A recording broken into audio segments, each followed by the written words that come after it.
It's a really cool surprise for you if you decide to do it, and I'll wait for whichever slide I put it in, and I don't know where it is.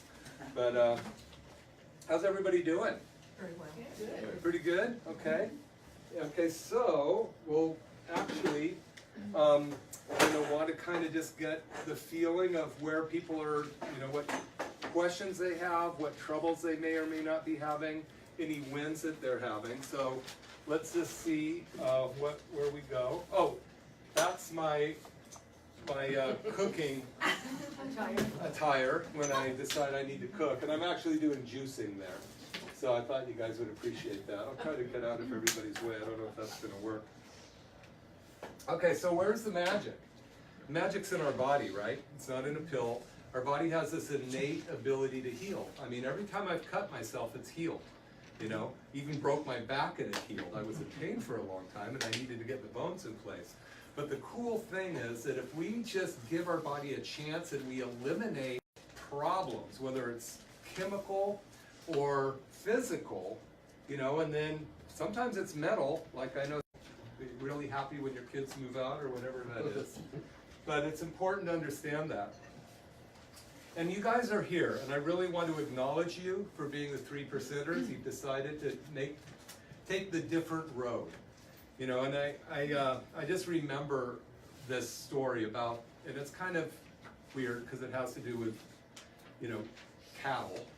But on the chute, and at the edge of the chute, there's a guy with a sledgehammer, and it goes boom, and then the next cow comes along. I mean, this is the way they do it. But then all of a sudden, one cow looks up and he goes, "No, go this way. Don't go that way. Go this way." And all the other cattle go moo, and they're moving. They're just going for it. And that's kind of the way our sickness care is in this country. So I really acknowledge you guys for being here and taking time out on my birthday to come in and try to do something different. So I want you to remember where we met 4 weeks ago, okay? And some of you who was here for weight loss? That's a cool thing, okay? Quite a few people. Or energy, want to increase their energy. Immune response, tired. I'm hoping that as we're going through this process, we're starting to realize it's a lot more than that, right? It's a lot more than just our symptoms. So what I'd like to do is have some people just give us some wins. What's changed? What have you noticed? What's good or bad in this process? So anybody want to just, yeah, Judy. I'm not having my after lunch lull, kind of low feeling. I notice my energy level is a lot more even throughout the day. And my digestion is not noisy. Nice. That is great. That is fantastic. And is that because you're not having lunch? No, I have lunch. Oh, okay. No, that's great. Fantastic. Well, I Nancy. certainly have a lot more energy, and I didn't weigh myself when I began, but I've lost at least 10 pounds. Wow. Easily. Wow. Easily. And it's a program I feel I can stay with as long as I need to stay with it. It's not, it becomes a lifestyle. Yeah. I mean, why? Yeah, go ahead. I call it a food program. I don't call it a diet. I like that. Perfect. Anybody else? The food's really good. Pardon me? The food's really good. Nice. Satisfying. This the diet. Are you guys? I know Judy's been cooking out of some of the recipes. Is that right? Yeah. And you're still doing that? Yeah, sure. Awesome. Fantastic. Yeah. I just noticed I have so much more energy. And I used to have to sit down like every afternoon, 2:30 or 3, because I had a lot of back pain. And Dr. McCollum's really helped my back. And what I thought was always arthritis, and it was just needing to be adjusted because the doctors just want to give me medication for arthritis and all this. I'm finding out it's just really needing to be adjusted. And I think I've lost 9 or 10 pounds too, and I just feel really encouraged. And I'm finding it, like you said, it's easy, I don't think I've done real well the last couple of days, and so I think that we need to up it a little bit by trying new I've just kind of been, going, we've always been organic, but trying just, eating more fats and less often Yeah, eating not less, but eating less often, that's right. Yeah. Now, you've had a lot of surgeries too. I mean, we were talking the other day that you've had a lot of surgeries because of an injury you had. Yeah, a couple years ago I broke my femur and I had 6 really major surgeries because of it. And I haven't just done well the last 3 years. I've really been down about it and just been through a lot. And a huge lawsuit that we lost, and I don't know why, but Yeah, it's your been injury. really been hard. But this is the first time I really feel encouraged. You know, I feel really. That's great. Well, thank you. That's the best birthday present I could have. That's really awesome. Anybody else have anything they want to throw out? Yeah. So, hi. I can't sit with everybody behind me. So this is not my first rodeo doing keto. So when I had gestational diabetes, probably too much information, is with both pregnancies. And I had it really bad. It was insulin dependent with both pregnancies. So I ended up having to do keto during my pregnancies, and so as I got older, you're guaranteed you're going to become diabetic. That's what they warn you. And as my numbers started to creep, I went back and started doing keto again and found out what he was doing because he's my chiropractor. And then I went, oh my gosh, this is great because I think it's better when you're in a group. It seems like I want to be more accountable to you and to the group. So I brought a recipe to share because one of the things that I found, because I have teenage boys too, is if you can find really good trade outs for the things that you miss and then you don't feel like you're missing, it's easier to stay on. So I brought the recipe that I work with and I add a little veggies to it, but for pizza, because that was the one thing I really missed. And it's only 2 grams of carbohydrates per serving. So the pizza makes 6 servings, so I would have 2 pieces and be full. Like 2 pieces, that's all you could eat. So I brought copies for everybody Thank you. just Awesome. to share. Yeah, thank you. And just don't lose hope with it, because I know sometimes the scale doesn't move, but you're gonna notice that your clothes are gonna get looser, and that what I always bra gets bigger, that it's just like everything, like I feel like the seatbelt in my car is like it's easier to get across my tummy, like it's all those things that you'll start noticing that are different. Anyway, Wow. that's my thing. Thank you so Yeah, much. absolutely. You know what the heck? It's so easy. You just realized after all this time, all you had to do was not eat. Pretty Eat less often. Eat less Yeah, often. thank you. That's right. Anything else? Okay, part of it, so I've got all the recipes. Yeah. And I find it's really helpful to just say chicken, and I get all these great recipes, and I have teenage kids who like to eat. And they love the food I'm cooking, and I find that I'm cooking a lot of vegetables that I wouldn't normally pay attention to, and I feel so much better. You look much better too. Yeah, thanks. A lot of you guys that have been patients of mine for a while, it's just neat to see the transition too. Yeah. Okay, anybody else have anything they want to say, or at any time during this, just speak up, because we're here for each other. By the way, I did order some of these books from Dr. Pompa, speaking about wrestling diet. If you are interested in looking through them, they're $25. They've got a whole bunch of good recipes, but just feel free to get one or not. Okay, so anybody having challenges first? Yes. Social weekends. Oh yeah. Well, you're gonna love tonight. You're gonna love what I'm gonna tell you tonight. So that's gonna solve that for you. Yeah. So I've been experiencing insomnia and also body odor that I never had before. Right. Okay. And you mentioned that, so that's good. So understand your body's been trying to survive in a toxic environment for a lifetime. Any toxins that get into our body that challenge our body are immediately thrown into fat cells or well with water. So your blood is right. So the fat cells store those toxins, and now we're asking our body to dump those fat cells and open them up and create energy out of them.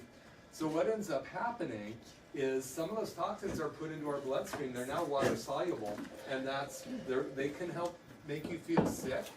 They can start to give you a little bit of a flu or virus. They can give you headaches. They can cause all kinds of things. So bear with it, right, Nancy? You went through that. You were saying it was hard for a while. Maybe whatever you experience, you can handle it. We call it, sometimes it's a hanger pain or. Yeah, not this time around though. Yeah, not this time. Yeah. But you've been doing this for a while. Yeah. When I was talking to Dr. Pompa today, he told me that he now can get into like 2.3 to 3.3 ketosis in one day. He's so fat adapted, and most of us that are working with him are very similar. Like if I decide to do a fasting day, I'm in ketosis. I'm about 1.5 that day. You know, it's just amazing but it took a long time to get there. So this is not a sprint. He called it a marathon on that tape I showed you, but it's just a lifestyle change. So thank you. And remember go ahead. I was just wondering, the keto numbers, do you want to be more towards 0.5 or do you want to be more towards like 3.5 or? Oh, 3.5 is awesome. So I was Yeah, wondering, you can get up to 7.0, really. You probably, you might do that because you're already keto adapted. Do you mind me telling you your numbers? Yeah, so Nori's been, he heard me on KSCO like a lot of you. Who heard me on KSCO? Jeez, that's awesome. So, but he heard me prior to this, and he'd been a patient for a while.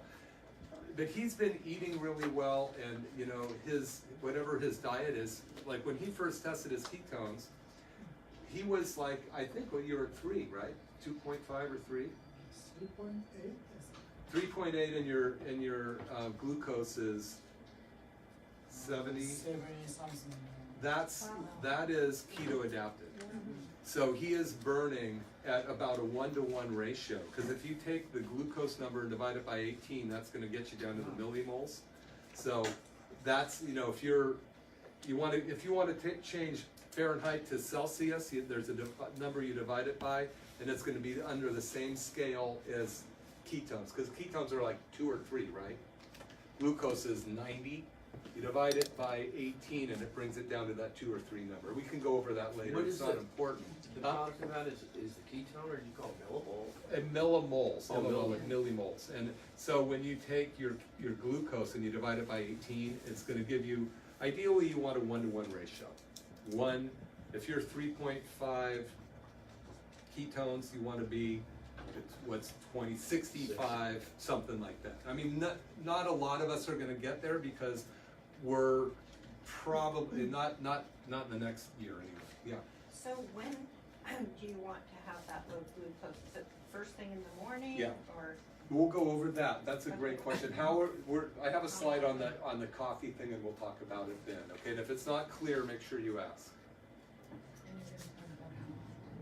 How often to test it? Yeah. Okay. Good. Any other challenges? Some people might feel like they're not losing weight, having a challenge with that. Remember at the first talk I said, the problem with this is it's an individual thing. You might have one spouse get on the scale and they go, hey, I've lost 10 pounds. And the other one goes on and goes, I gained 2. Your body's going to adapt. We're going to talk about why you're not getting ketone, why some of us may not be getting fat adapted yet, and what the 3 major causes are of that. And then we'll give you some solutions for it. Okay? Yes? I missed the pills.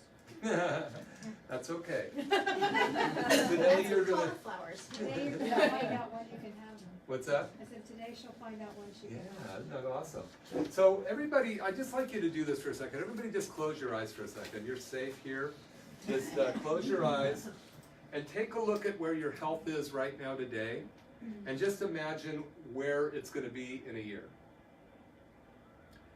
Now imagine if you go out 5 years, and where do you want your health to be in 5 years? Just see what you're doing.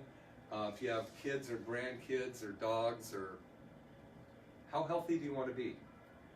Project that out 10 years, and then 20 years. I won't be here in 20 years. Okay, everybody got a little bit of an idea with that?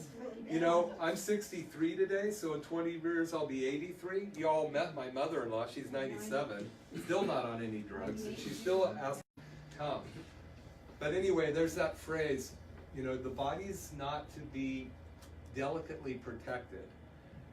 You should go through life, martini in one hand, chocolate in the other, and slide into the grave and go, woohoo, what a ride!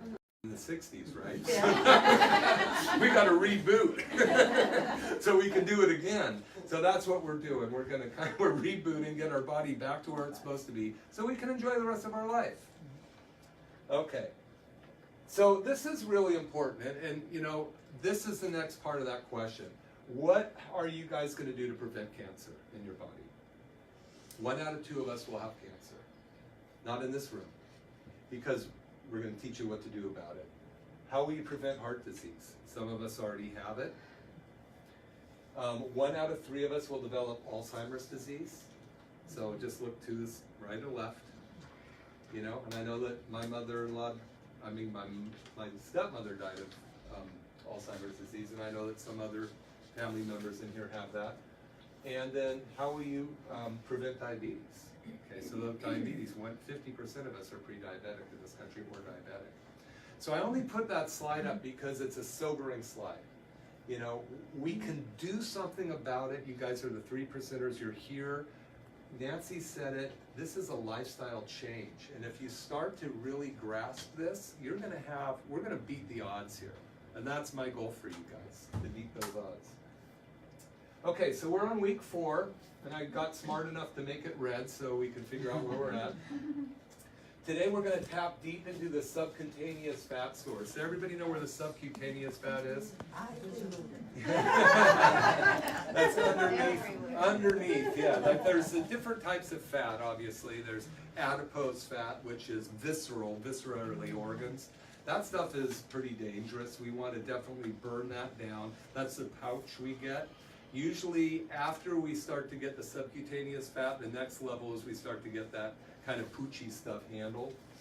So we're going to talk in about that. And then next week, which is really cool, definitely want to be here next week because we're going to actually go into deeper. We're going to start talking about week 6. Now week 6, we're going to decide which kind of fast you guys are going to do. Some of you are going to be ready to do a 5-day water fast. Some of you aren't, and it's totally okay. Some of you are going to go, you know what, I'm going to just stay on my intermittent fasting for now. I'll just let you know this now. We're doing another one of these workshops starting in March, and it's going to be on Wednesday nights. All of you guys are free to do it again. Okay, so I'd rather create a culture. If some of you feel like, you know, I didn't get what I needed to get out of this, don't worry. Just show up. We're going to go through it again. If you're already, like Nancy's already been intermittent fasting when she started the course, she's learning more. We're all learning more. Some of us, it's going to take us a lot longer to fat adapt. And so for you, and we're just going to keep going with it. And maybe you have some friends you want to bring along. So here's the 3 main reasons that some of us aren't fat adapting. And we have to look upstream. So, and the 3 main ones are heavy metals, and I've talked about that before. The heavy metals, a lot of it comes from the mercury in our teeth. Do you know the #1 cause of lead, where we get the lead, #1 cause? Mom. Mom? Who said mom? Oh, you did. Carol? No answering the question. My 98-year-old brother. Yeah. That's like my cousin Vinny, you know, when the judge, you know, Lurch or whatever his name was, answers 2. The witness and only the witness. Okay, sorry about that. So heavy metals, those are really so devastating for us because they get stuck in our brain, hypothalamus gland, which are our mass. I gave you guys the example of that, right? The football team, remember that? The hypothalamus is like the manager of the team. The pituitary is like the main coach. The manager says win or fire the guys that don't make it. And all the players are your, you know, your glands like your pancreas, ovaries, uterus, spleen, thyroid, and all that stuff. So heavy metals are disrupted, or they disrupt our endocrine system. Now we have a way to test those to get them out and to find out where they're at. I did a radio show, actually a radio show this Saturday, I just pre-recorded today. It's on generational toxicity, but it will be playing Saturday. It's on Facebook, because I'm not going to be here Saturday. So you might want to listen to that, because it's really talks about the heavy metals and what it's doing to generations. molds are everywhere. They're neurotoxins. These things are just sneaky. They get in your body and they just take root. I mean, have you ever tried to get mold out of your shower? It just keeps coming back. Imagine that growing inside your brain or in your organs. It's really tough, but we can get it out. We know how to do it. And then hidden infections. So a lot of times when people are chronically ill, they never seem to get well. They have hidden infections. A lot of times it comes from the teeth. We have a dental person here, but a lot of dentists don't know to look for cavitations. I don't know if you need a cone beam x-ray, which most dentists don't have. It's a 3D x-ray. It's actually a CAT scan. And some of the root canals and stuff, you know, there's 20 miles of canal inside a tooth. And when the root dies, that 20 miles of canal turns into a haven for bacteria, viruses, and other things. And they just breed contempt. I don't know, do you guys aspire to that in your office? Well, yeah, and when we send someone for evaluation for root canal or Yeah. something like that, they get that X-ray taken. Good, of yeah. that. Yeah, because sometimes these cone beams, and it's not even at the root of the tooth, it could be in the jaw, and what they are, they're just a little pocket of hell. And you can try everything in the world, but until you have that discovered, and we know where to send you to get them done, and we know how to get rid of them. And that's another thing, because you got to get your body clean first. You can't even attempt to do that until you get this done. You get your downstream pathways ready to get the toxins out of your body. Yeah. When I started using that trio Uh-huh. detox, Yeah. I noticed my energy level also increased. Oh, okay, with good. that, Yeah. More than the initial starting with fat adaptations, but Oh, good. it does seem to make a difference. Yeah, so what she's talking about is the trio, fasting trio that you can get. And it's you know, it's really okay for people that aren't too sick. If you're really got a lot of stuff going on, we got to work on preparing the downstream pathway first. But you can always ask me about it and see if it's the right thing for you. So our objectives this week: diet variation, feast and famine. Feast? What's that? So this is where you really start to trick your body. This is the one thing. I had a patient come in today. She's in her late 60s. She had a list of vitamins. Probably she's spending $200 to $300 a month on vitamins. Why? And I took the X-ray and circled a nice big one that was about to leave her body. That, you know, so many of the vitamins we take never dissolve. There are either our digestive system isn't strong enough to dissolve them, or they've got too hard of a shell on it, like a peanut M&M, and you can still see, you know, what is that? Centrum. Stay away from Centrum. I can read it on the X-rays all day. Just kidding, but just about.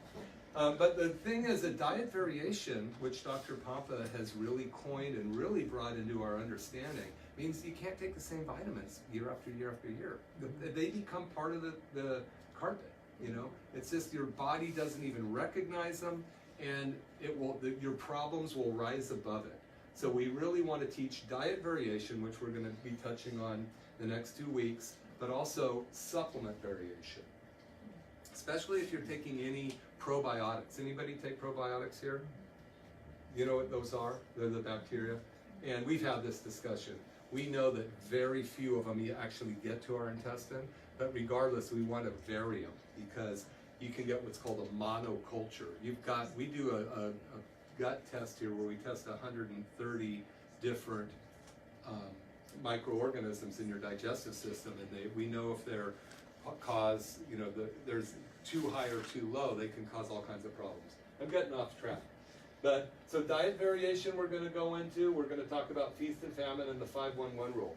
So how'd everybody do on their eating window this week? Great. Yeah? Let's hear some feedback on that. How'd that go?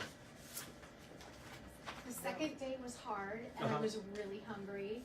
But then after that, I gave up breakfast. So Yeah. after that, I was good to not start eating until lunchtime. And Nice. so I just ate from noon to about 6:15, 6:30, and that was it for the That's day. a pretty good. That's a 6-hour eating window. Anybody else have any thoughts on it? Chris? Yeah, the same. I'll do the bulletproof coffee in the morning and then eat lunch and dinner. And I'm surprised.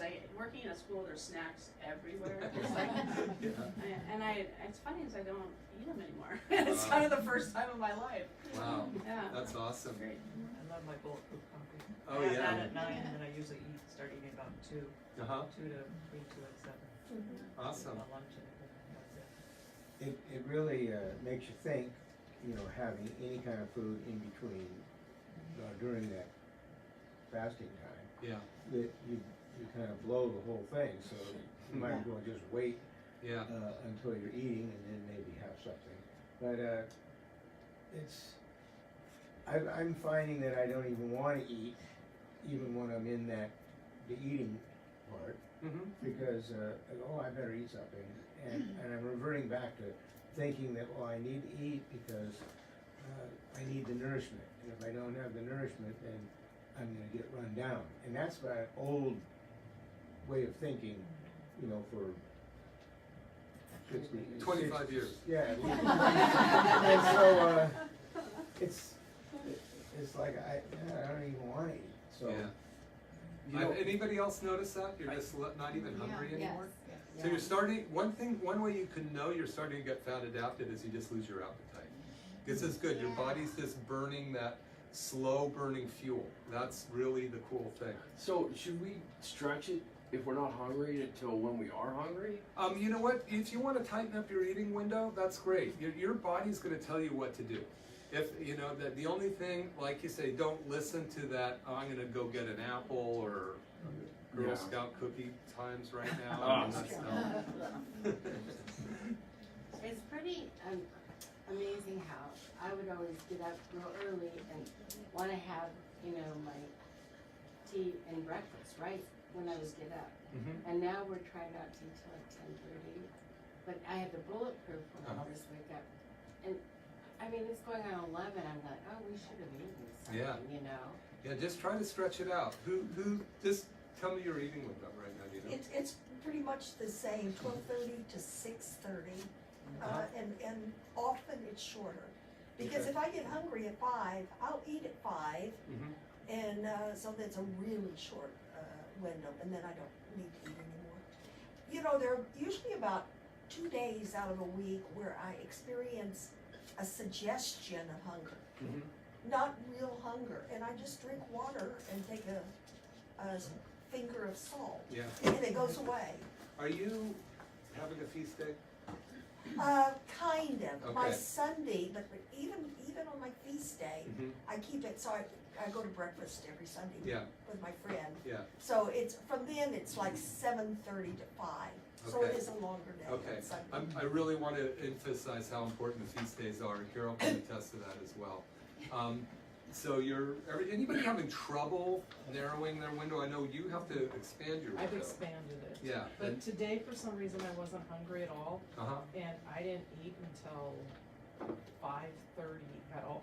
That's the first meal I had was dinner. Awesome. And I've been trying to expand it, but I'm finding I'm just not hungry. Yeah. And it's like, okay, am I going back to my old ways? Wow. Or, so it's really hard because I needed to expand it, Maybe. but I'm just not flipping hungry. You know what? Maybe that's what you needed. You needed to just know that your body doesn't want it anymore. It's like this whole psychological. I know, it's doing all kinds of weird, crazy stuff. So yeah, my first meal today, early dinner at 5:30. Wow. I'll probably go home and have a little snack before I go to bed just to make sure I had enough, or try to jumpstart it, or try to do something. Maybe you don't need it. Okay. So the diet variation also, you could do that by switching around your eating window. Yeah. Or whatever. The whole key to keep this moving whole around. thing is don't let the body get used to anything. Right. It's like, remember the Pink Panther? The original one? When Bruce Lee would come attack him at any point, that's how you want to treat your body. Just change it up when it least expects it, like the airplane movie. That's the whole name of the game. Any other thoughts, questions, wins on your shortening your window? Anybody else having trouble shortening that window? Anybody not even doing that yet? It's okay. we're here to help you guys. You know, that I think we've all known each other for a month now. You know, this is awesome, and I really hope a lot of you guys just come to the next one. You don't have to come to every meeting. You can come to every meeting, but we need to expand and create a better health in this community. So I'm really looking forward to that. So, diet variation. This is where, well, I'll give you an example of a feast day. So, you know, if I'm, for lunch, usually what I have is I'll have some protein, chicken breast, something like that. Maybe some salad, things like that. I don't actually eat much here. You know, so I have more fasting days than I do feast days. But, my eating window sometimes can be quite a few of the famine days where I'll just have one meal a day, like you were saying. My body does real well on it because I'm pretty keto adapted. So, but a feast day, this is where you want to load it up, even though you don't feel like it, because if you don't do that, the body's going to just think everything's the same, and then you're going to not lose weight. It's just going to stop. Does that make sense to you guys? Carol, do you have any thoughts on this? Yeah, You've been doing this, and for a while you weren't doing the feast days. yeah, I wasn't, and when I went back and started doing 5-1-1, now all of a sudden the weight's starting to come off again. So there you go. I went right in. My body was very happy just doing intermittent fasting every single day, Yeah. and the weight was actually the weight was coming back on. Yeah, because it gets Very bizarre. homeostasis. Yeah. It's So just, then it's I put normal. 5-1-1 in. So I did 5 days of intermittent fasting. My window is usually 1 to 7. And I did it Monday to Friday. And then Saturday, this is just this past week, Saturday I did a 24-hour fast, which for me to do it on the weekend is easy because I can go out and walk the dog a lot and keep my mind off of not eating. And then Sunday, I just ate whatever I wanted to eat. And I had a whole pizza. I actually ate the whole, what is it, the organic pizza, the spinach, gluten-free one. I went to have just 2 pieces and I just kept eating the whole thing.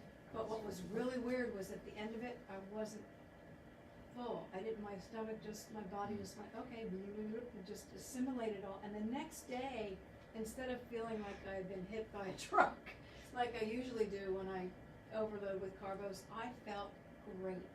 Yeah. I had so much energy the next day. It was just counterintuitive to.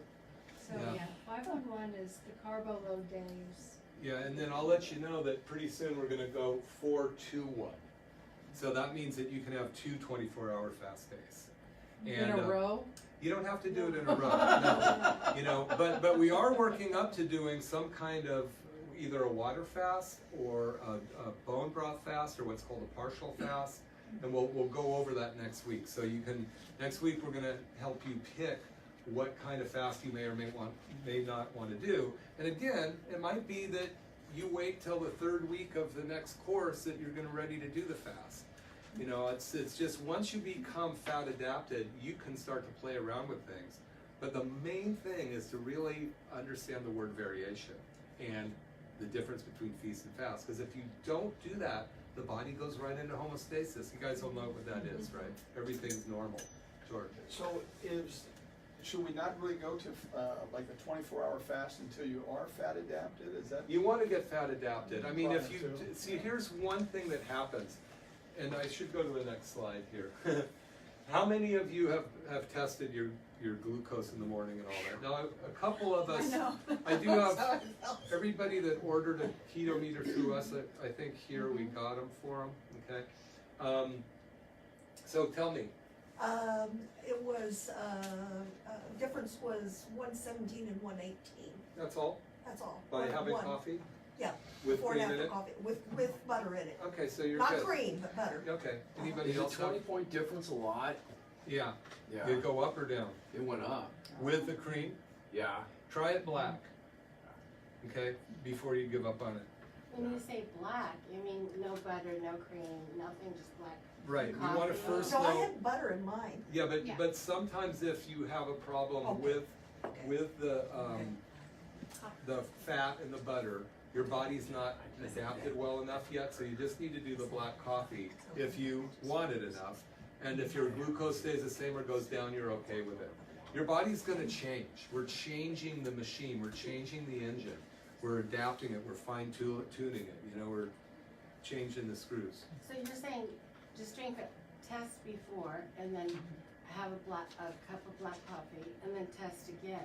Yeah, that's how you wanna know. So you, first thing in the morning, whether you're gonna put cream in your coffee or coconut oil or whatever, you can also put different oils in it too. So you test it, maybe your glucose is 100 in the morning. You drink a cup of coffee with any combination of stuff in it, and it goes down to 90. Oh, cool, this is working for me. My body wants this. It's helping me fat adapt. Well, mine went way up. Well, if it goes up, then that combination you're using right there is not working. So you either want to change the fat over, let's say you're using cream, try coconut oil, or ghee or something like that, or try it black.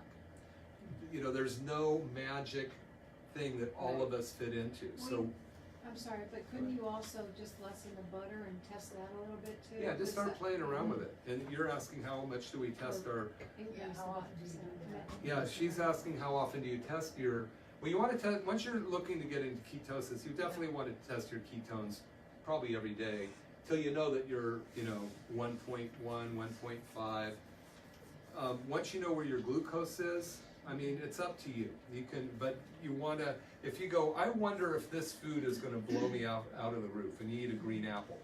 Green apples have a low glycemic index. They don't turn to sugar too quick. And you can eat a green apple. You know, when we get into your eating window, you can have a snack, you know, halfway through if you want to. That's not going to spike your blood sugar. Because we're not eating less, we're eating less often. So the beauty of testing this, especially when you're learning, is you can find out what's changing your glucose or not. Yeah, Can raw milk be substituted for the cream? well, raw milk is sugar. Yeah. Okay. It breaks down to sugar. Cream is pure fat. See, half and half is half milk and half cream, so it's going to turn into sugar. So we're trying to stay away from sugar. Okay. Any other thoughts or comments? Ask questions? Well, I was just gonna say that when I started playing around with the butter, I ended up having to put 2 tablespoons in my coffee in order to get where I needed to be. And that's 2 tablespoons of Kerrygold butter's a lot of butter, but Yeah. it was frothy and it was great. So I in order to get me to, measure weight, I had to increase that butter in the coffee. One of the things that I have a challenge with in my dinner meal is a lot of times, you know, I get home late, my wife's already got stuff going and her mom fed, and she'll give me my broccoli with a little bit of butter on it. You know?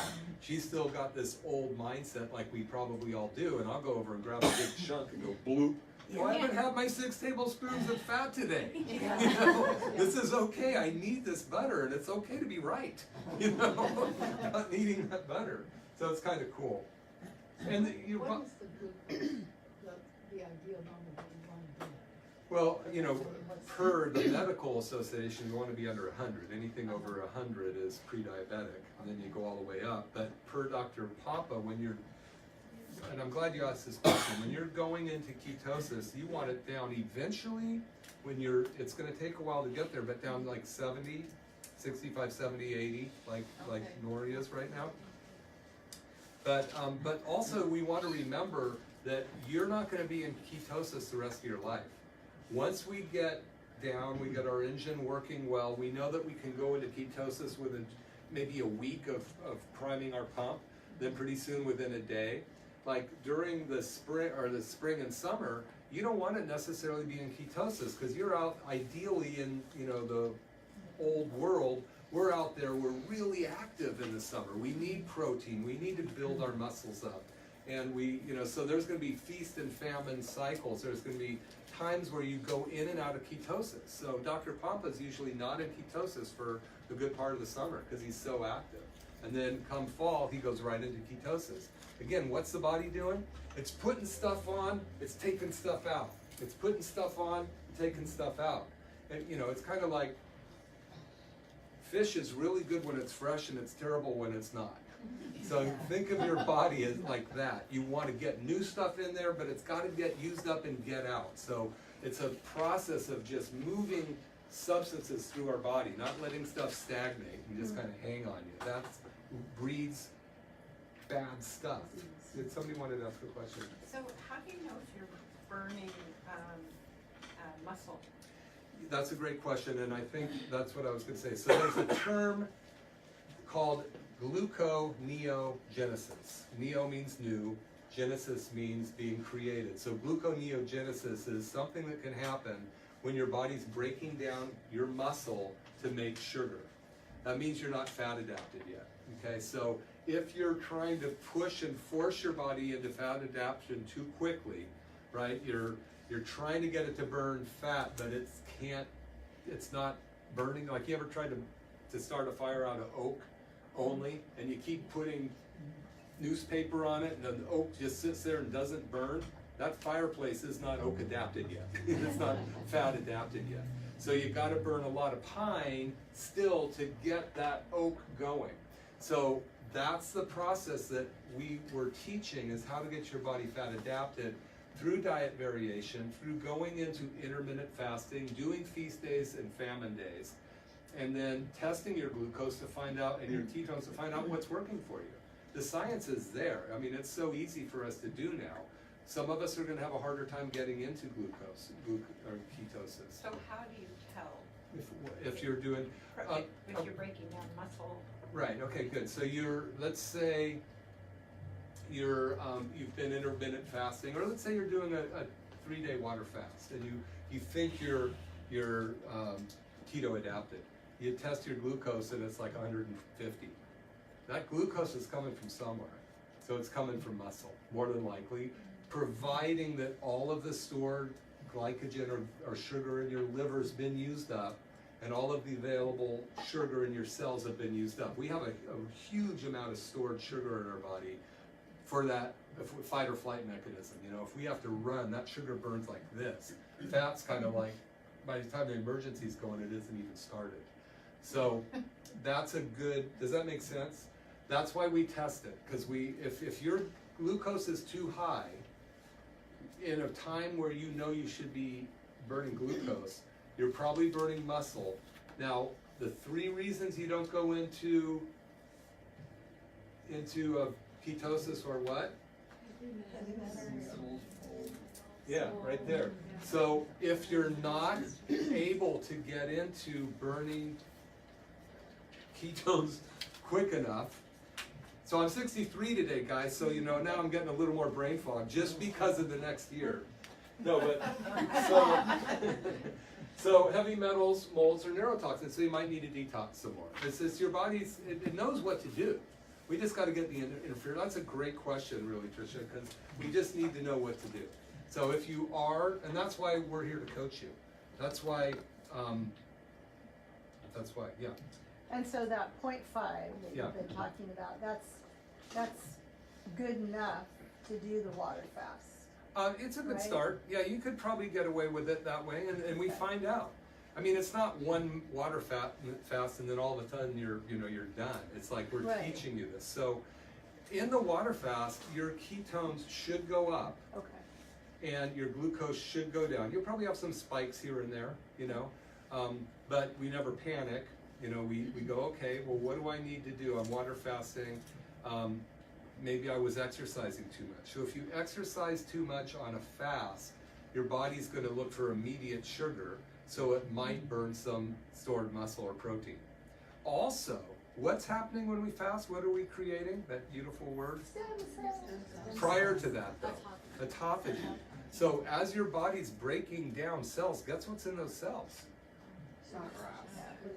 Yeah, sugar, toxins, protein. The cells are made of proteins and all that stuff. So you might be in autophagy and your glucose might go up because you're burning old crap, Yeah. right? So that's a great question, because there's so many reasons that your blood sugar might go up. Did you have a So question? just don't check your blood sugar when you're fasting. Yeah, you want to. Yeah, and this is great questions, and this is a really good reason for everybody to be either on Voxer or if you're not on Voxer, get on Facebook, and if you're not on that, get with it! Yeah, really. So that means you're on the next thing. What's it called? Instagram. No, or, You know, Carol, I think that Carol at McCollum Family Chiropractic would be just a good email. I know you haven't been into checking it, but with this group. Check it every day, yeah. Yeah. Okay. And, or you can, I have a info at boxer. McCollum Family Chiropractic, I you know, don't just have a boxer. get your questions. She looks at those every day. And if you need some help, ask for help, please. I looked for the new Facebook group and I'm pretty savvy and I couldn't find it. It's not up there. Health 'cause it's- Okay, we'll look at it right now. I mean, I am Can we just stay actually, in Health Rebels? yeah, we can do A that. new I one? think, what am I doing this on? Am I doing it in Health Rebels right now? Oh, don't worry about it. Yeah, I'll put it in Health Rebels. I tried to upload it all day. I've been trying to upload last week. Yeah. And it gets right to that last little part of the circle and it freezes. And this is the fastest internet. I'll have to go by the beach house to do it. Yeah, I mean, ideally, what we We'll wanna stay in do, Health if we can Rebels. find a speedy internet, Yeah. is I wanna be able to create a hidden webpage on the McCollum Family Chiropractic website, and everything will be on that one page for you, resources, all the videos. I've got the page created, but we can't get the videos to upload yet to get it You done. have to go by But as soon C-Clip. as it gets Coffeetopia down at, Yeah, Fat. Yes. that's the plan. yes, 17th and Capitola Road Yeah, is where I okay. go when I need Okay. help. Yeah, you know, this is such new information. This is the first time Dr. Pompa put this program out. There's quite a few people doing it. I'd say there's several thousand people doing this. Dr. Pompa's got like 20,000 people doing it, and then we've got several other chiropractors that we all meet every day. We talk, I mean, every week we were on the phone quite a bit today, just running by scenarios. It's really fun. I mean, you guys are the beginning of this whole, I mean, we've been doing it with individual patients, but not with a group like this, and it's really neat, because nobody knows about it. Nobody is doing this whole program with all of the diet variation, the multi-therapeutic approach, and all that. So it's pretty cool. Any other?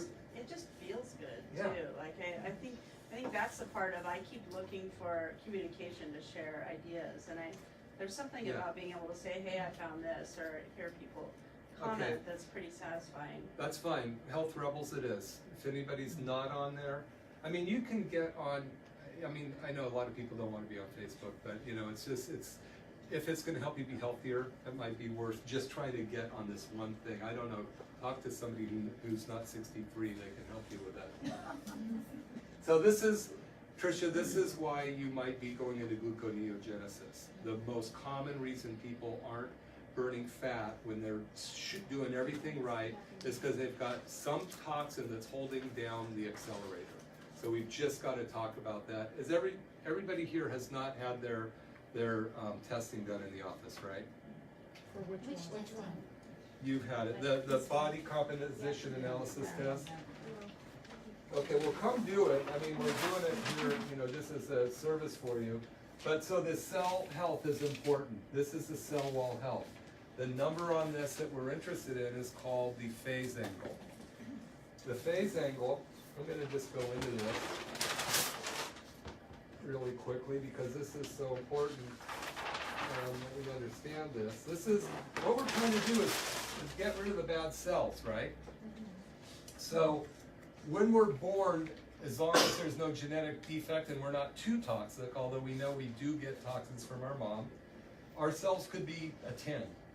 And as long as they're reproducing really healthily, they're going to continue to produce 10s or 9s. But what happens, this is over the long haul, is these cells get damaged, the DNA gets damaged, the toxins in our environment cause the cell to be reproduced into a 9. Pretty soon they're down into the 5, 6, or 7s. This is when we have no energy. It's like the car going down the road, blowing blue smoke, and it's going 2 miles an hour. And you got the pedal to the metal. That is not the way to go through life. Going into the grave sliding that way doesn't work, okay? You won't even get to the grave, okay? So, you know, let's say we're down here. Some of us have cells that are down in the 3s and 4 levels. What we want to do through this whole process is start to get rid of the toxins, get the oils that we need in the body so that as the cells are being reproduced, we're going back up there. That's our whole goal. And this is, of course, these new cells are called?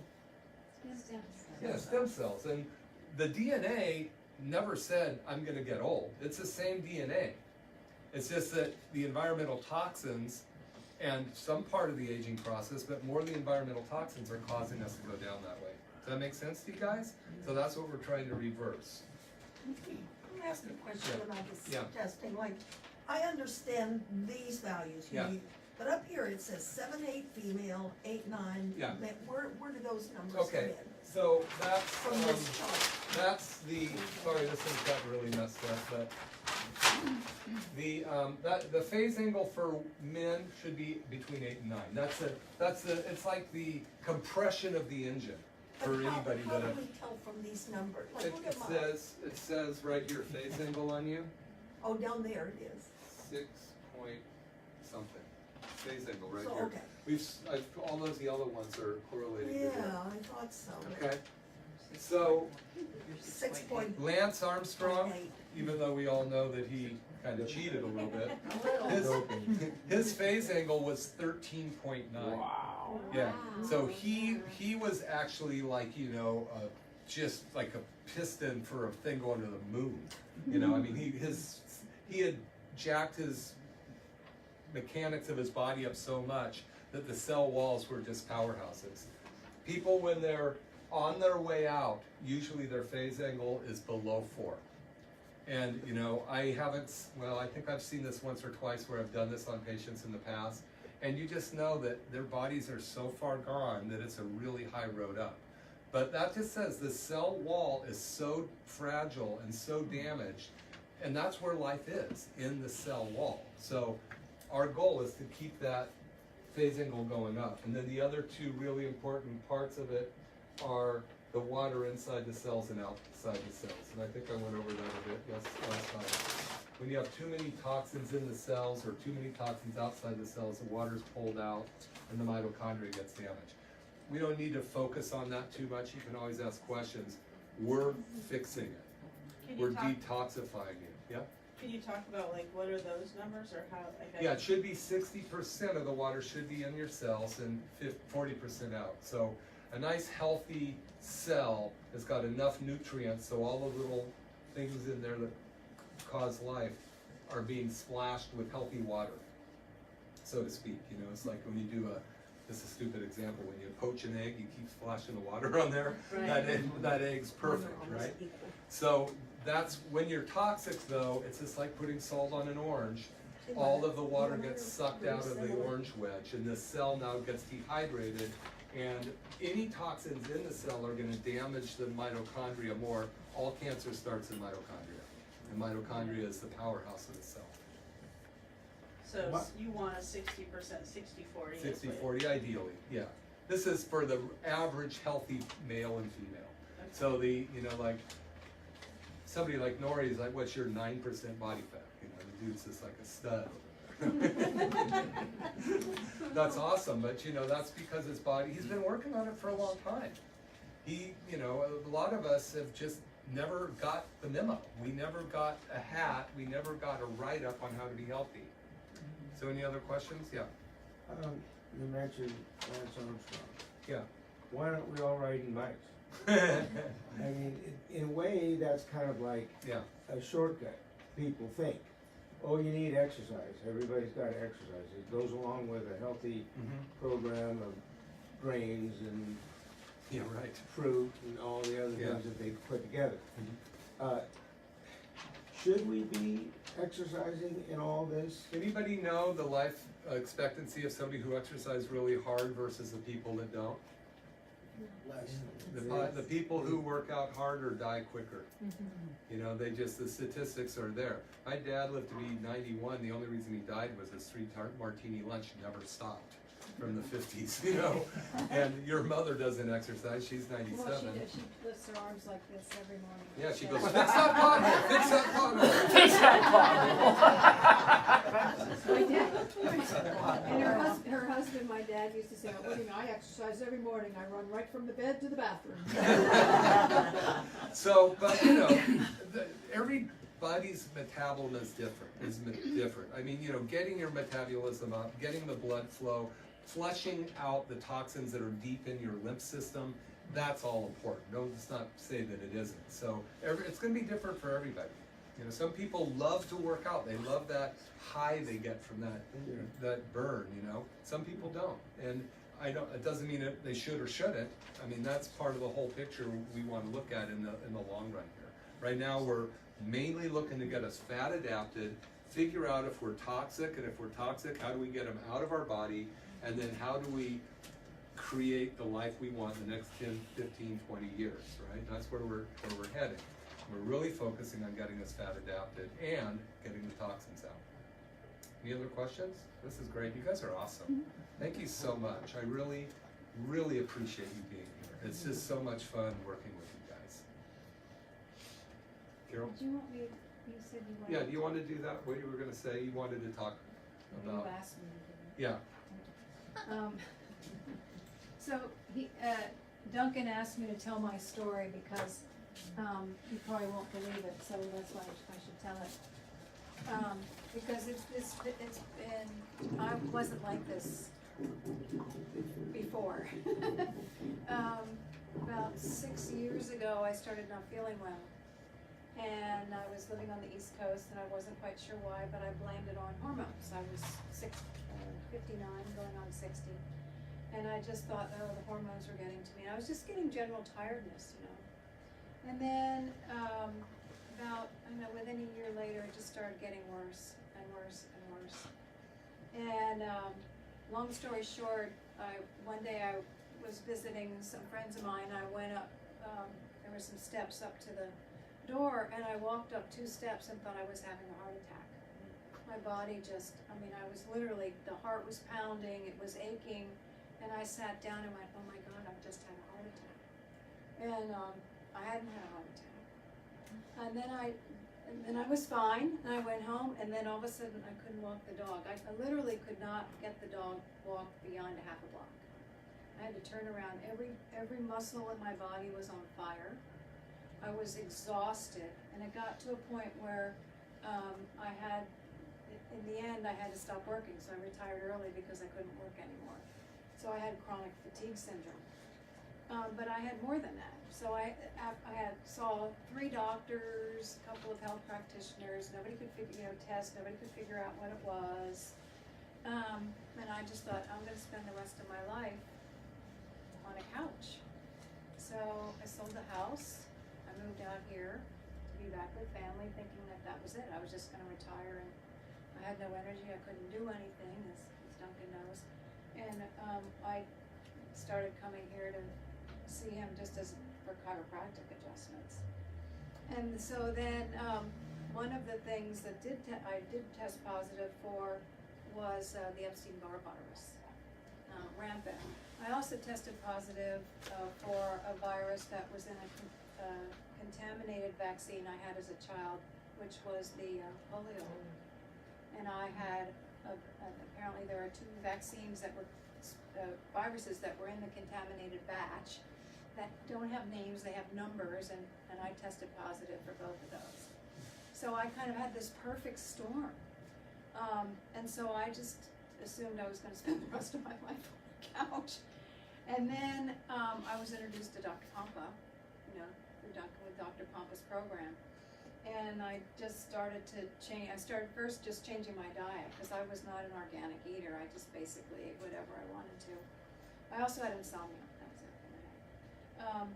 And so I started feeling a little better with the organic food, and then I had some more tests. Oh, I also had radiation illness. They couldn't tell me why I had radiation illness. They tested it was like the body was just disintegrating. So then I went through a detox program, and one night I slept through the whole night, and I thought something was wrong. I remember that. You remember that? I said, Duncan, I slept through the whole night. I mean, you think maybe something's making me sleepy, or I literally thought it was bad that I had slept through the night. And then I just started to feel better and feel better. And so then through that program, I got introduced to fasting and intermittent fasting, and started, and went through the learning curve that you all are going through. And then all of a sudden I started thinking with the information, right? So I could the dots started connecting. And now I'm able to Well, I'm 16 pounds lighter. I have energy from 6:30 in the morning to midnight. I go to bed about midnight and I'm up, well, the dog wakes me up at 6:30, right? And I just go for the whole day. I have no energy problems at all. It's pretty amazing. But I just wanted to tell that story because that is a future that everybody here can have, right? I mean, I thought that I was destined to disease, and I probably was. I had a couple doctors tell me, well, maybe I can get you to 40%. I just don't know. But I really don't know what's wrong with you. But maybe with all these things and spending all this money, I can get you to 40%. But now I can keep the weight off. I can troubleshoot. You know, I'm playing around with diet variation and the 511. If I don't feel right one day, I kind of go, okay, what did I eat? Well, maybe I didn't eat enough or I ate the wrong thing. Now I know if I eat sugar, my back's going to hurt the next day. It always does. Anyway, I just wanted to tell you that story because you would not have recognized me 6 years ago. I mean, I looked awful. I couldn't move. I was a wreck. And because of this Dr. Pompa and this program and everything that we're learning here, I got my life back, and it's pretty awesome. Thank you for sharing. Very good. Yeah, it's pretty awesome, and also, you know, she has become a coach. She just said she's met with Dr. Pompa. She's worked with a lot of the people I work with. She actually helps them as a technical person because none of us healthcare people can turn a computer on, you know. So she's got a lot of help in the group. You know, and what I'm trying to say is you use the community to help you, and we have a community. This is a community thing. Somebody's gonna have a problem that somebody else is gonna have a week later, and that's why we answer, you know, the on health rebels. Okay, you guys all got your keto meters, or most of you do anyway. Pretty easy to prick yourself. Okay, so systemic, that's a word. Is that it? Stemnomic. Dr. Pompa made that term up because it has to do with getting your stem cells handled. So again, just kind of a review. We're really looking to be fat adapted. We're looking at diet variation, ancient healing strategies, and that comes from the fasting, the intermittent fasting, this diet variation where you eat a mammoth and then you eat fat and nuts and roots and then you don't eat anything. So that's what we're teaching you. And the more you fall in, I mean, I've been doing this for almost 2 years and I'm still learning, you know, and I need to hear stuff a lot to get it in my brain. And that's another reason I'm going to do have you guys all, anybody who wants to come to the next workshop. Autophagy, we love that word. Stem cell production, I think there's even a picture of autophagy here. Diet variation. So now, I was touching on this. Pretty soon we're going to do it weekly, monthly, and seasonally. You know, before World War II, you couldn't buy cantaloupes in winter. You know, you couldn't buy root food in spring or whenever roots were. You know what I'm saying? You'd eat seasonally. And that's when the food is alive too. You know, when they put it on a shelf and all the enzymes die. You want to eat as organic as you can. And if you buy it at the farmer's market, you usually got it right out of the fields. So the enzymes are still alive in there. So, you know, there's powers that be that want our food to come from anywhere else other than the state we live in. Because they just want to continue to create disease with us. And seasonal, whatever seasonal. So dietary shifts that force adaptation through hormone optimization. So we want to force the change like you're doing by changing. Your body's so used to eating 2 meals a day, even though you had a nice eating window, it wasn't changing for you. So we've got to change. And the hormone optimization, why is hormones mentioned here? What is it with the hormones? What do they do? Yeah, that's a pretty good answer. They do everything. They what? Run the show. They run the show. And what controls the hormones? Hypothalamus and pituitary in your brain, outside of the blood-brain barrier.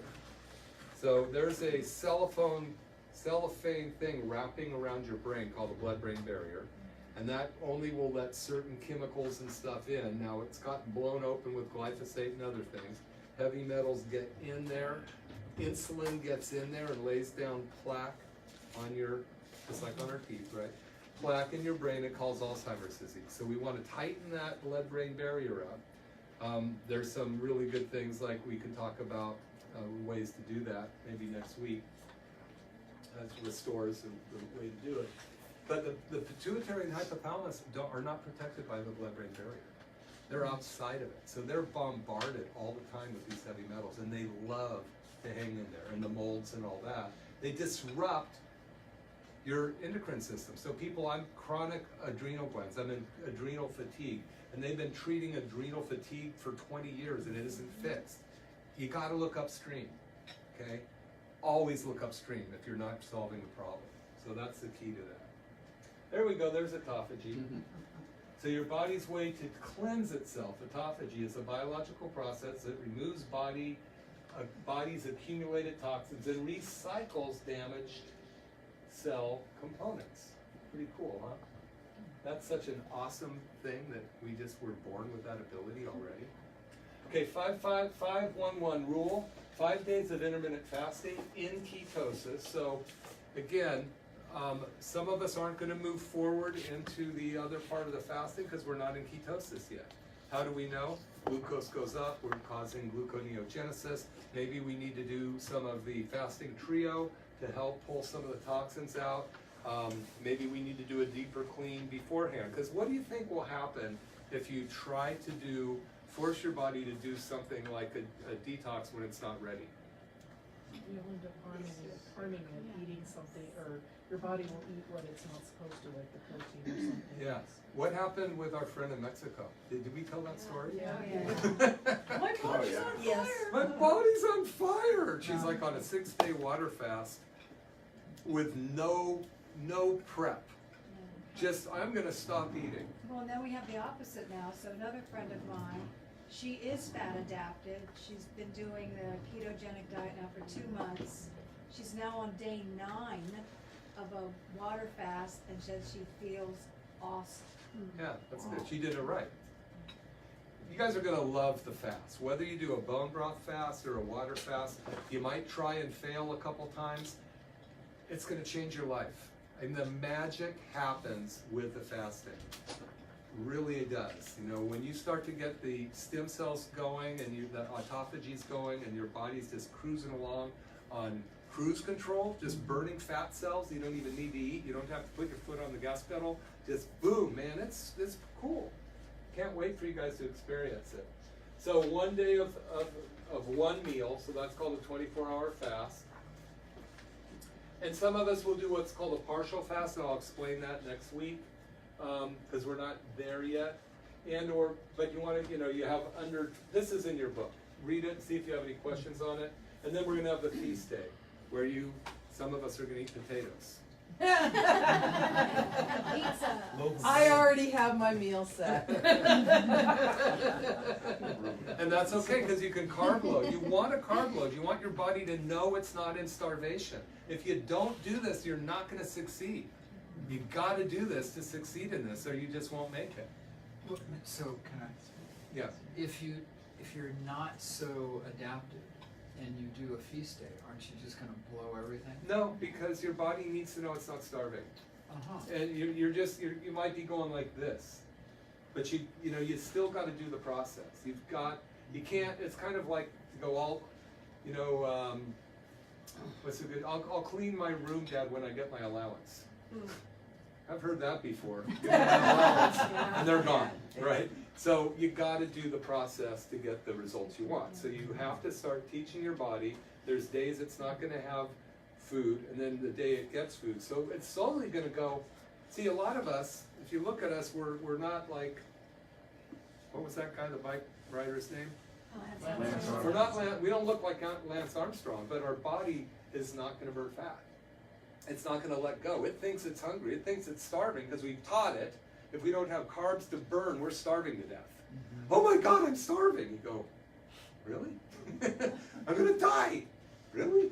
So we've got to create that feast and famine for the body so it will start to let go. Right now, it's not going to let go. It's like this. We've been taught all we eat is sugar. The food turns to sugar.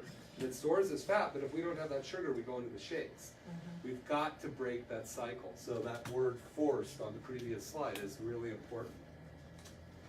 Okay, feast day. Your feast day, 10 or 100 to 150 carbs. You'd be surprised how hard it is to do that sometimes. You know, you go, damn, I can't get up to 150. I can even get up to 100 carbs. Of course, the milkshake might help, but you know, we're not doing that. Sweet potato, yams, almond butter.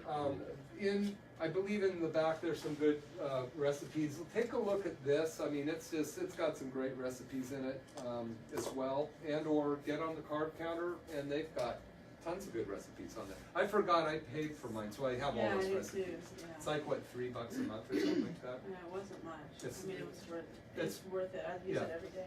Yeah, good. Tell anybody who's using the carb counter. Wow, that's awesome. I made Alfredo, chicken Alfredo. Oh my gosh, unbelievable. Nice. And that was in the carb counter recipe? Yeah, And I found Wow. out that all you have to do is go in and add it like you were gonna add, like I'd already made it, and it gives you the recipe. So I haven't even had to pay for it yet. Wow. Sometimes you won't get a recipe, but 9 out of 10 I've gotten the recipe. If you just put in keto, like you're about to eat something that has keto, it'll bring up all a long list of everything that's keto recipe. Yeah. And all you have to do is There's so much research out on there. So, how do you estimate how many carbs are in a salad if it's already made? You're looking at a salad. You just put like in the carb manager, you type in salad and estimate the amount. And if your salad has pistachios in it, you kind of say it's about 1/8 of a cup of pistachios, and then you just add the foods. Yeah, it asks you. It You makes dial. it really easy. You dial how much. I mean, one of my favorite foods. I eat this for dinner quite often. I'll go home. I have gorgonzola cheese and pecans. I just make a little bowl, and it's probably a half a cup altogether, and that's my dinner. And I am so happy with that. That's all I need. Wow. Yeah, it's just great. But I don't need that much, and that's pretty much just all fat. A little bit of carbs, but not much. Tonight I had a salad. My husband, bless his heart, for my Christmas present, bought me a scale. He didn't know what I was going to use it for. I didn't even know what I was going to use it for. The recipe book I loved measured everything in ounces, so he bought me the scale. I used it tonight. I put my plate on it. I zeroed out the scale. I threw some lettuce in it. Okay, that's how many ounces of lettuce I had. Okay, I wrote that, or salad, tossed greens, whatever. Then I wanted, let's throw some pecans in it. So I threw some pecans. I zeroed it out, threw some pecans. Wow. Wrote that in separate. Meat, I had beef and chicken cooked, so I cut that up. I had already zeroed it out, threw those in, put the measurements of the tomatoes and cheese. And then I had this beautiful chef salad, and I had all the measurements, but I had to input it into the carb counter individually. And then you just estimate after you've already done it a few times, you can. Yeah, you'll get better and better at it. And that's awesome. You can do it. I mean, I'll just dial it in and try to get pretty close. I mean, you're not going to be off too far. Yeah. Yeah. And one of the go-tos when you go to a restaurant is Cobb salad, and the Cobb salad's already preloaded in the carb manager. Oh, So okay. you can just, it's a Cobb salad with no dressing, and so you just say yes, and then you just tell it how much you had. So did you have 2 cups? Did you have 10 cups? Or whatever it is, right? You're gonna tell it how much, Right. and then you just load the dressing separately. Because blue cheese dressing is very low carbohydrate, right? But if you're gonna eat Thousand Island, it has more carbohydrates because there's sugar in Thousand Island, so you're gonna have more carbs for that. So then it asks you, did you have 1 tablespoon, 2 tablespoons, 1/4 of a cup? So it just depends on how much it asks you through the measurements, and then it'll tell you how many carbs are in. Isn't this amazing that we have to go to adult school how to eat after all these years? Unlearned. A lot of my colleagues are in the Midwest, and Caitlin shared this, or no, Kylie shared this. They're in Montana, that in the public schools in Montana, they're teaching, because it's all farm, right? They're teaching the kids that GMOs are healthy. They're teaching that in the public schools. And because that's all the farmers grow out there is GMO food, unfortunately. Isn't that crazy? I noticed in all the cooking shows, they must have got, some money. They all say that, the best oil is canola. And they're always pushing canola, even in Italian cooking show. It's criminal. All right, let's finish this up, you guys. Oh, I guess you're done. We're finished. wait a minute. So if you guys got to go, that's okay. Okay, the principles of feast and fasting. We choose a fasting day to be able to challenge your mitochondria to tap into fat stores and force them to use it as energy. This also forces greater autophagy. So we choose our fasting days to challenge the mitochondria. You guys remember what the mitochondria are?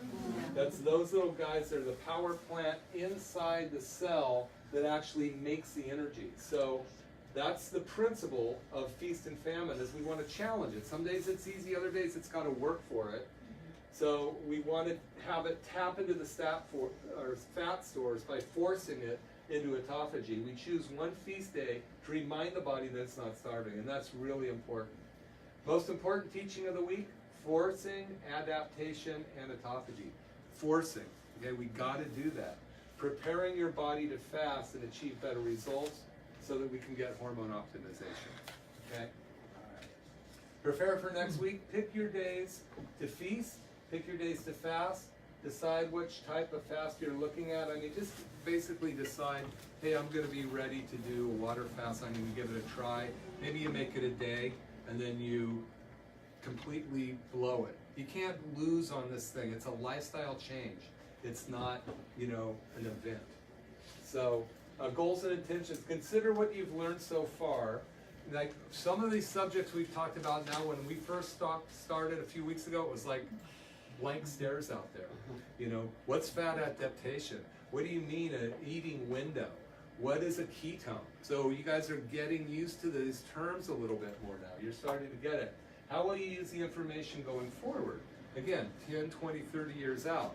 Doesn't mean that you're not going to go off of this. And like Pompa goes out and has huge meals sometimes. He drinks dry farm wine that doesn't have glyphosate in it. You guys know that most of the wine in our country has glyphosate in it, right? And unfortunately. But dry farm wine, you can get it. It's the one that we order through Dr. Pompa, brings the guy to our talks. It's all from Europe. They can't water the grapes in Europe. It's illegal to water the grapes. And it's all dry farm. So their grapes go down hundreds of feet, their roots, and they can't use glyphosate. So you're getting a much better quality wine. I'll bring the information. You can get online and order it. We just have it delivered once a month. Because wine's okay, especially red wine. I mean, you can't. We only live once. That's on my list. So be part of the next class in March. Please feel free when we get this. I think it's going to be the 13th of March is when it's going to start on a Wednesday night. Some people couldn't make this one. You're all free. You're alumni. And now this is really cool. I learned this today. I'm going to be in Nashville in the end of March with the Dr. Pompa's organization and a ton of the top scientists on cancer, on all these different things. And he's got it arranged so that any of our patients can watch Saturday live. You'll be able, we'll give you a way to get on there. You can watch all these top scientists talking about this stuff. I mean, the guys that we learn from, and we'll have breakout sessions with all those guys ourselves. But, you know, if you're interested in doing that, I think you'll be blown away. I'll have a menu of who's talking next time, and you can go, I want to tune in at 9 o'clock, 10 o'clock, or what have you. And then a Stemnomics solution starts. Oh, that's when this event is. So I'll let you know more about that. Your task, check with your goals and your intentions. Just really make sure that hopefully they're evolving a bit from when we started. You know a little more. Continue to monitor your blood glucose and ketone. Consider which fast you want to try. Get on Voxer or Health Rebels if you're not already. Just make Voxer is so easy. And it's just like beep, blah, blah, blah, blah, blah. We get it right away and we can answer it back. It's so much easier than texting. Tell your friends about your experience. Let's see what we can do to help other people gain. Now, you know, some of us are making much quicker gains than others, but we're all here to help each other, you know. And so just reach out. I love the way you guys are interacting and you're willing to share with each other. So it's awesome. Grocery list, I think you guys are doing okay on that. I have a question about the when you eat one meal, or when you have a feast day, should you stay away from sugars and all of that? Ideally, yeah, you really do. You want to eat healthy food. That's why you should eat sweet potatoes instead of potatoes.